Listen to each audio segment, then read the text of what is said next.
नमस्कार, मैं अनामिका आप सभी दर्शकों का कोपल कार्यक्रम में स्वागत करती हूँ। देश प्रेम और राष्ट्रीय एकता की भावना को बढ़ावा देने का प्रयास हमें निरंतर करना होगा। देश के प्रति प्रेम, सद्भाव, सम्मान, निष्ठा का भावना हमारे बच्चों में हमें जगानी होगी। बच्चे जो हमारा देश का भविष्य है, उन्हें जिम्मेदार नागरिक बनाना हमारा कर्तव्य है। आज कोपल कार्यक्रम के माध्यम से हम देश हित के बारे में बातें करेंगे और हमारे साथ हैं श्रावणी गंगोपाध्याय जी। आपका बहुत बहुत नमस्कार इस कार्यक्रम। नमस्कार सभी दर्शकों को। और हमारे साथ हैं कई बच्चे, आइए उनसे भी परिचित होते हैं। नमस्ते, मेरा नाम समर्थ चड्ढा है और मैं सेंट जेवियर स्कूल का छात्र हूँ। वर्तमान में मैं 10वीं कक्षा में अध्ययन कर रहा हूँ। नमस्कार, मेरा नाम रिद्धि पटेल है। मैं डीवी पब्लिक स्कूल कक्षा 8वीं में पढ़ती हूँ। नमस्कार, मेरा नाम अद्वैत सिन्हा है और मैं सेंट जेवियर स्कूल डोरंडा में कक्षा 9 का विद्यार्थी हूँ। नमस्कार, मेरा नाम माही सिंह है। मैं डीएवी पब्लिक स्कूल की कक्षा 8वीं की छात्रा हूँ। डॉक्टर श्रावणी, मैं सबसे पहले आपसे ही जानना चाहूँगी कि देशभक्ति क्यों है महत्वपूर्ण और बच्चों को बचपन से ही हम कैसे सिखाएं, इस भावना को कैसे जगाएं उनके अंदर इस भावना को। देशभक्ति यानी कि देश प्रेम, ये देशभक्ति या देश प्रेम जो है वो दिलों में रहना बहुत ही महत्वपूर्ण है, बहुत ही ज़रूरी है। हमारे बीच ये एकता कायम करती है, एक राष्ट्र को मजबूत बनाती है, राष्ट्र को आगे जाके नाम दिलाती है। हम बच्चे जो है, हमारे जो बच्चे हैं वो आगे जाके देश के नाम रोशन करते हैं। तो ये देशभक्ति अगर मन में नहीं होगी तो ये देश के लिए कैसे आगे बढ़ेंगे। इसीलिए सब में देशभक्ति होना बहुत ही ज़रूरी है, बहुत ही महत्वपूर्ण है।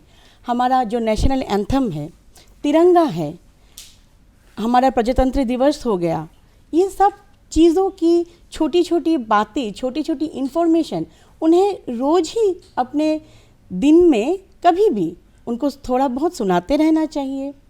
एक ही साथ और एक चीज़ हम बच्चों को बोलना चाहेंगे कि आप भी जहाँ पे भी देश के लिए कुछ करने का आपको मौका मिलेगा, आप देश के लिए कीजिएगा। देश को अपनी माँ के बराबर समझना है, तभी ना आप आगे जाके कुछ देश के लिए कर पाएंगे और हमारा देश बन पाएगा सारे जहाँ से अच्छा हिंदुस्तान हमारा। बहुत खूब कहा आपने श्रावणी जी। सामर्थ, अब मैं तुमसे जानना चाहूँगी कि तुम्हारी नज़र में देशभक्ति क्या है और एक सच्चा देशभक्त कौन है? मेरे अनुसार एक सच्चा देशभक्ति केवल तिरंगे को सलाम करना या देश के लिए जान देना ही नहीं, बल्कि यह उन कर्तव्यों को निभाना भी है जो हम एक भारतीय होने के नाते निभाते हैं। देशभक्ति का मतलब है कि हम अपने देश से प्रेम करें, उसके कानूनों को पालन करें, ईमानदारी से काम करें और देश की उन्नति में अपना योगदान दें। देशभक्ति का मतलब है कि हम समाज को बेहतर बनाएं, पर्यावरण की रक्षा करें, गरीबों की मदद करें और शिक्षा व स्वच्छता जैसे कार्यों में भाग लें। मैं कुछ उदाहरण देना चाहता हूँ कुछ हमारे सच्चे देशभक्तों के बारे में।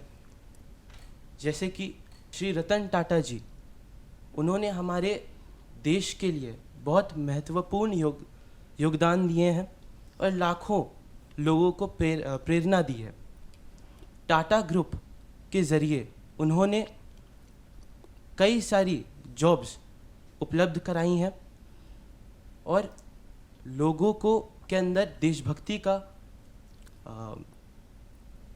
जज्बा कायम कराया है। और मैं एक और सच्चे देशभक्त का वर्णन करना चाहता हूँ, डॉक्टर APJ अब्दुल कलाम जी, जिन्होंने देश के विकास के लिए बहुत महत्वपूर्ण योगदान दिया है, पर उन्होंने युवकों को प्रेरित किया है कि वे पढ़ें और अपने लक्ष्य प्राप्त कर पाएं। रिद्धि, मैं अब आपसे जानना चाहूँगी कि हमारा देश भारत जो है, यहाँ पे अलग अलग धर्म जाति के लोग रहते हैं, बहुत तरीके के यहाँ की संस्कृति अलग है, आप कई राज्य हैं, लेकिन फिर भी हम एक हैं। तो विविधता में एकता आपकी समझ में क्या है? मैम, मुझे लगता है विविधता में एकता का अर्थ है कि हम अनेक होके भी एक है। भारत विविधता में एकता का एक प्रतीक है। धर्म, परंपरा, संस्कृति, भाषा अलग अलग होने के बावजूद भी लोग यहाँ एक दूसरे का सम्मान करते हैं। भारत में कुल 28 राज्य हैं।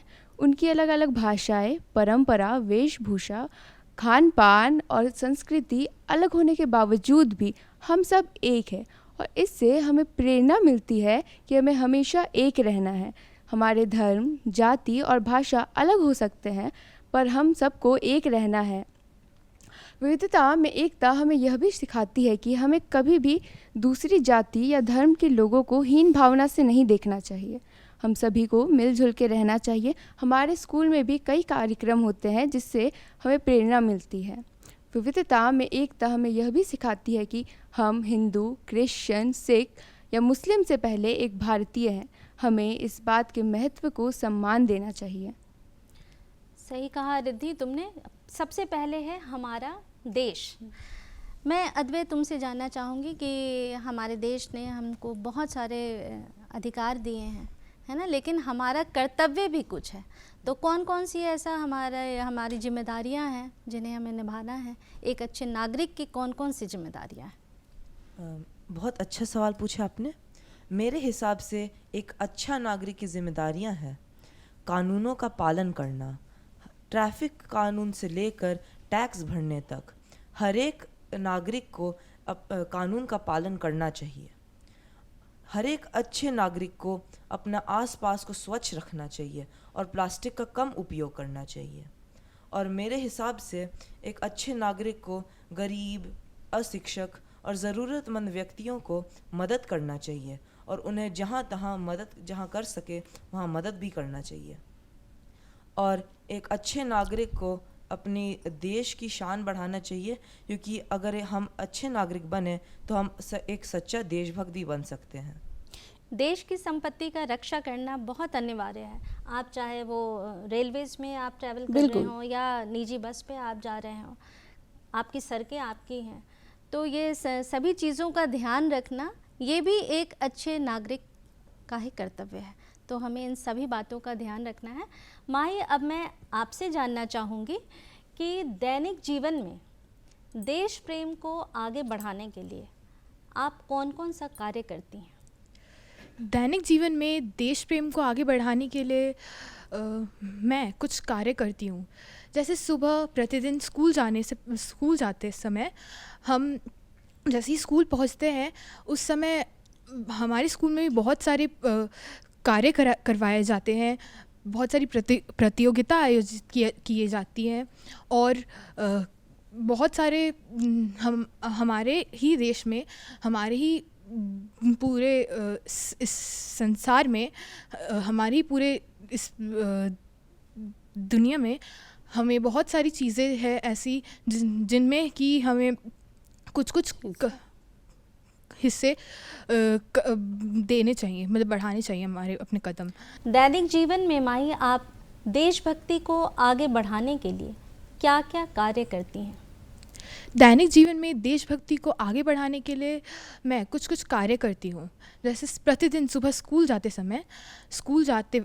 के बाद हमारी असेंबली सुबह की जो होती है उसमें हमसे राष्ट्रगान गवाया जाता है।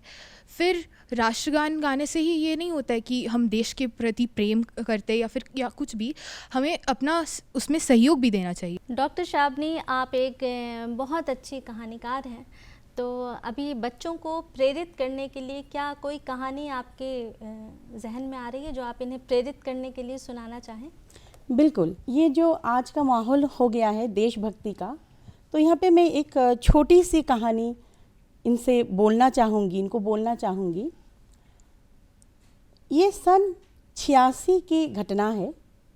वो दिन था 5 सितंबर। भारत की एक हवाई जहाज़ अचानक से हाईजैक हो जाती है। पाकिस्तान के उग्रवादी उसको हाईजैक करके ले जाते हैं कराची एयरपोर्ट पे। वहाँ पे 17 घंटे तक फ्लाइट से कोई नहीं निकल पाता है, सबको रोक के रखा जाता है। सरकार कोशिश कर ही रही थी, लेकिन कुछ भी रास्ता निकल के नहीं आ रहा था। तब भारत की एक बहादुर बेटी, उनका नाम है नीरजा भानोत, वो आगे आई। वो पहले तो मदद कर रही थी सब पैसेंजर्स की। किसी का हार्ट अटैक आ रहा था, कोई बच्चा भूखा था, बहुत सारी दिक्कतें हो रही थी लोगों को। वो सबको मदद करते हुए बहुत ही सूझबूझ के साथ अचानक जाके फ़्लाइट के दरवाज़ा एक खोल देती है और बहुत पैसेंजर्स को बाहर निकालने में सहायता करती है। उनको पता था अब उनका जान जो है वो खतरे में है, और वही हुआ। आतंकियों ने उनको गोली मार दी।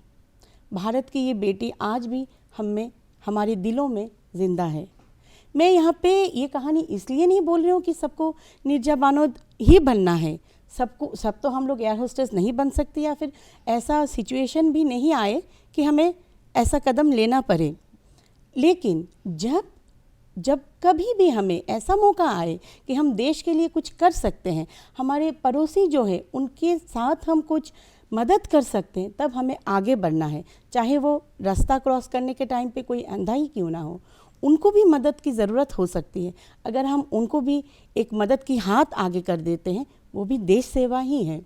तो देश के लिए प्रेम जो है वो हमेशा मन में बजाय रखनी है, अपना दायित्व और कर्तव्य को करना चाहिए।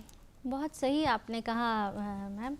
और रिद्धि, इस वक्त मैं तुमसे मैं पूछना चाहती हूँ कि देशभक्ति जो है वो देश प्रेम है, तो क्या तुम्हें लगता है कि आज देश की बेटियाँ जो हैं वो देश का नाम रोशन करने में अग्रणी हैं? मैम, लड़कियां भी हर क्षेत्र में लड़कों के साथ कदम से कदम मिला के आगे बढ़ रही है। लड़कियों की शिक्षा के या फिर उनके योगदान के बिना एक देश के विकास के बारे में कल्पना करना नामुमकिन है। लड़कियां शुरू से ही देश हित और देश की सेवा में योगदान देते आ रही हैं।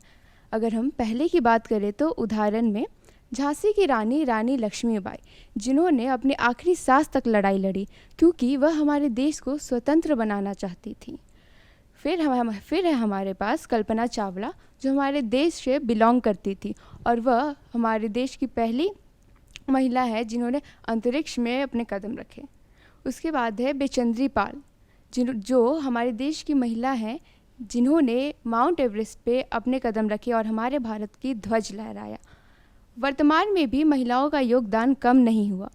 हाल ही में हुए ऑपरेशन सिंदूर में 2 लेडीज़ ऑफिसर का काफ़ी योगदान था।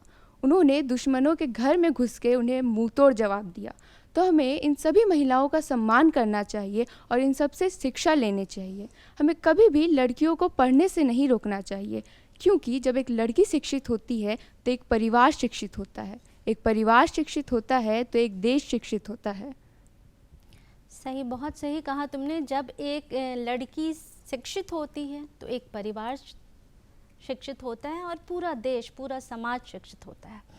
अब तुमसे मैं पूछना चाहती हूँ कि अगर अभी हमारा देश जो है वो काफ़ी आगे बढ़ रहा है, लेकिन इसके सामने बहुत सारी चुनौतियाँ भी हैं, तो कौन कौन सी ऐसी चुनौतियाँ हैं जिसका सामना अभी हम कर रहे हैं और आगे हमें कैसे उनका मुंह तोड़ जवाब देना है? जी मैम, आज के समय में हमारे देश को कई मुश्किलों का सामना करना पड़ रहा है।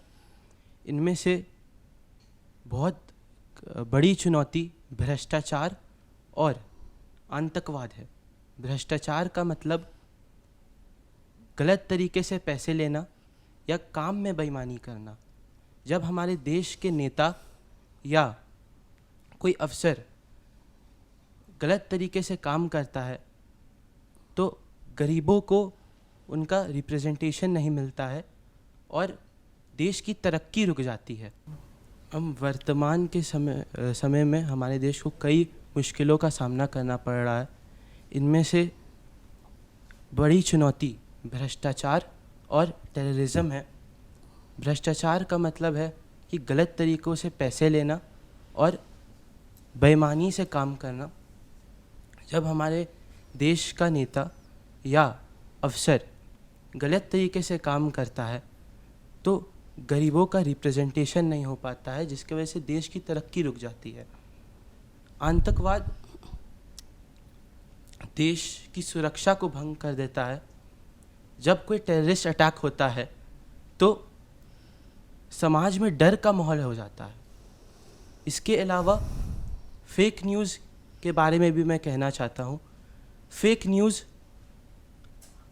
समाज में झूठ फैलाता है और सोशल मीडिया में बिना सोचे समझे गलत जानकारी फैलाई जाती है। इससे लड़ने के लिए हमें एकजुट होना पड़ेगा, सच्चाई फैलानी पड़ेगी, तभी हमारा देश एक साथ आगे बढ़ सकता है। मैम, यहाँ पर मैं आपसे एक और सवाल पूछना चाहूँगी कि हमारा देश और देश प्रेम के साथ स्वदेशी भी कहीं ना कहीं जुड़ा हुआ है, तो स्वदेश और देश प्रेम आपकी क्या राय है?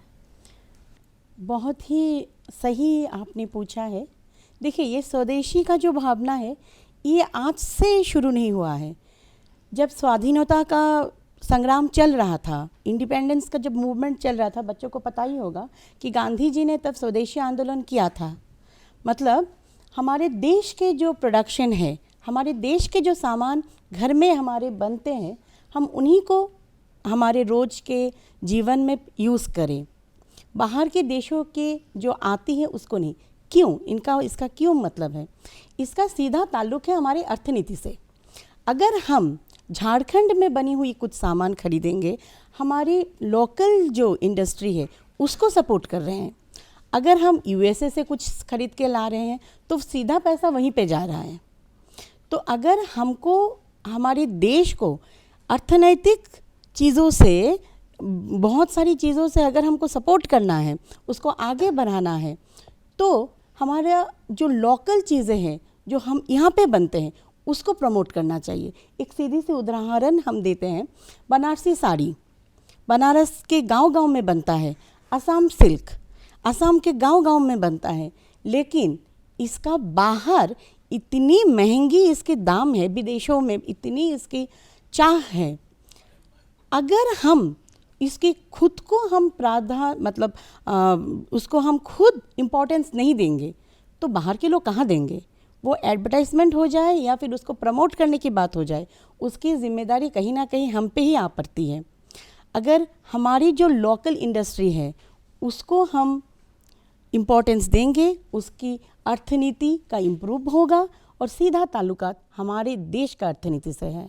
आज कई तरीके के उत्पाद जो हैं वो मार्केट में अवेलेबल हैं, जिसमें बहुत सारे फॉरेन गुड्स हैं और हम लोग जाने अनजाने उन सारे सामानों को ख़रीदते हैं। तो ख़रीदते वक्त अगर हम ये ध्यान रखें कि वो सारी चीज़ें जो हम ख़रीद रहे हैं, अगर हमारे भारतवर्ष में बनी हुई चीज़ें हम ख़रीदेंगे, भले हो सकता है थोड़ी सी महंगी हो, है ना, अगर उन चीज़ों को अगर हम खरीदेंगे तो हमारी इकनॉमी जो है वो बढ़ेगी। भारत जो है वो एक काफ़ी बड़ा एक मार्केट है, क्योंकि यहाँ का पॉपुलेशन ज़्यादा है तो मार्केट ज़्यादा है। तो बाहर के कंट्री जो यहाँ जो आके अपना बिज़नेस जो कर रहे हैं, उनको रोकने का एकमात्र उपाय है कि हम स्वदेश प्रेम दिखाएं, हम अपनी चीज़ें खरीदें और जितनी चीज़ें हम खरीदेंगे उनके उत्पाद बढ़ेंगे और यहाँ के लाखों लोगों को रोज़गार भी मिलेगा। तो ऐसा करके हम अपना स्वदेश प्रेम भी दिखा सकते हैं। यहाँ पे एक चीज़ मैं बोलना चाहूँगी मैडम, जैसे कि चीज़ों के पीछे लिखा हुआ होता है मेड इन इंडिया, हम उसको देख सकते हैं। देखिए, हमारे देश में जो कश्मीर में इतने सारे मसाले बनते थे, उस मसालों को लेने के लिए विदेश से जहाज़ों से आते थे लोग, फिर ये सोने की चिड़िया को लूट के चले गए। शुरुआत तो वहीं से हुई थी। हाँ, आप शुरू पे भी देखिए, पहले भी स्वदेशी आंदोलन बिल्कुल छिड़ा था, उसमें भी स्वदेश प्रेम को लेके गांधी जी ने खादी का कैसे उसको चरखी बढ़ावा बनाया दिया जाता जाए, था, है ना, कि खादी के गुड्स को लोग कैसे खरीदें। अब क्योंकि यहीं का जो कॉटन जो था ना, वो यहीं से ये लोग ले जाके बाहर कपड़े बना के फिर यहीं पे आप उसको बाजार में बेच रहे थे और उनकी इकनॉमी बढ़ रही थी। गांधी जी का जो चरखा था वो तो आज भी फेमस है ही। तो वो तो हमारे लिए एक स्वदेश प्रेम का बहुत बड़ा एक कहानी बताती है, बहुत शुरू से, कि अपनी जो चीज़ें हैं उसको हम पहले अपनाएं, उनका जो व्यवहार है, उनका हम डेली का लाइफ जो है हमारी डेली के यूज़ में उसको लाएं। बाहर की चीज़ें तो बाहर के हैं, वो तो बात के हैं। पहले तो हम अपने घर को सुरक्षित करें, उसके बाद बाहर की चीज़ें। अद्वैय, मैं आपसे एक प्रश्न अभी मेरे मन में आ रहा है कि आप लोग सोशल प्लेटफॉर्म्स पे भी आजकल के बच्चे बहुत एक्टिव हैं, तो आप लोग काफ़ी देखते हैं, लेकिन मीडिया और देशभक्ति, इसको आप किस रूप से देखते हैं? मीडिया से हम देशभक्ति की भावना भी फैला सकते हैं, क्योंकि देशभक्ति केवल नारों और झंडों से नहीं होता। हम एक अच्छा नागरिक बनकर भी देशभक्ति का भावना दिखा सकते हैं। मीडिया से हम देशभक्ति की भावना हर एक भारतीय को पहुंचा सकते हैं। मीडिया से हम वैज्ञानिकों की खोज, किसानों की मेहनत से अपना देश के जनता को बता सकते हैं कि हमारा देश भी कितना महान है। मीडिया एक दर्पण है, पर कभी कभी वो भी धुंधला होता है। हमें फेक न्यूज़ यानी झूठी खबर से भी बचना चाहिए। हमें व्यथों को पता करना चाहिए और बस पक्का खबर पर भरोसा करना चाहिए। मीडिया से हम हर एक व्यक्ति को जानकार बना सकते हैं कि भारत भी एक बहुत ही महान देश है। मीडिया का भी इस्तेमाल बहुत सोच समझ के करना है, और बेकार की खबरें, फेक न्यूज़ हमें बेवजह फैलाना नहीं है। इससे कई बार बहुत तरीके की परेशानियों का सामना करना पड़ता है। श्रावणी जी, यहाँ पे एक प्रश्न मैं आपसे पूछना चाहूँगी कि देश सेवा की बात आते ही हमारे ख्याल में देश की सैनिकों की बात आती है, तो क्या देश सेवा सिर्फ सैनिकों के हाथ में है? देखिए, देश सेवा की जो जुज्बा है वो दिल में होना ज़रूरी है। ज़रूरी ये नहीं है कि हम सीमा पे जाए और लड़ाई करें, बंदूक थाम ले, लेकिन हाँ, उनको सत सत नमन, क्योंकि वो आज सीमा में है तो हम घर में सुरक्षित है, ये बात हमें माननी ही पड़ेगी। लेकिन हर एक क्षेत्र का जो कार्य करता है वो बहुत ही ज़रूरी है इस देश को मजबूत बनाने के लिए, उसको सुरक्षित बनाने के लिए। एक शिक्षक एक बच्चे को बड़ा बनाता है, उनको पढ़ाते हैं, उनको ज्ञान देते हैं, आगे जाके वही बच्चा कोई डॉक्टर बनता है, कोई इंजीनियर बनते हैं। अब उन जो शिक्षक हैं उनके ऊपर कितने दायित्व आ जाते हैं, वो भी देश सेवा ही कर रहे हैं, क्योंकि एक वो बच्चे को तैयार कर रहे हैं भविष्य के लिए, हमारे भविष्य सुरक्षित करने के लिए वो शिक्षक उनको तैयार कर रहे हैं। कोरोना काल में हमने देखा है हमारे जो स्वास्थ्य कर्मी लोग हैं, डॉक्टर्स हैं, नर्सेस हैं, वो लोग जान की परवाह ना करते हुए कोरोना काल में हर एक मरीज़ के सामने जाके वो लोग खड़े हो गए थे। ऐसा तो नहीं है कि डॉक्टर्स का मौत नहीं हुआ था, बहुत सारे नर्सेस का भी मौत हुआ था। तो ये ज़रूरी नहीं है कि हमेशा हमें सीमा में ही जाना है या फिर पुलिस में ही भर्ती होना है। आपका जो कर्तव्य है वो निष्ठा के साथ आपको करना है। बात वही है, देश सेवा करने के लिए कोई बंदूक थामने के लिए ज़रूरी नहीं है। ज़रूरी है मन में देश के लिए भक्ति रखना, देश को प्यार करना, अपने घर को जैसे आप समझते हो, ये देश आपका बड़ा एक घर है। बच्चों, ये बात को समझना है। अब इन बच्चों से पूछना मैं चाहूँगी कि ये आगे चलकर क्या ऐसा बनना चाहते हैं कि ये देश की सेवा कर सकें। सबसे पहले रिद्धि, मैं आपसे जानना चाहूँगी।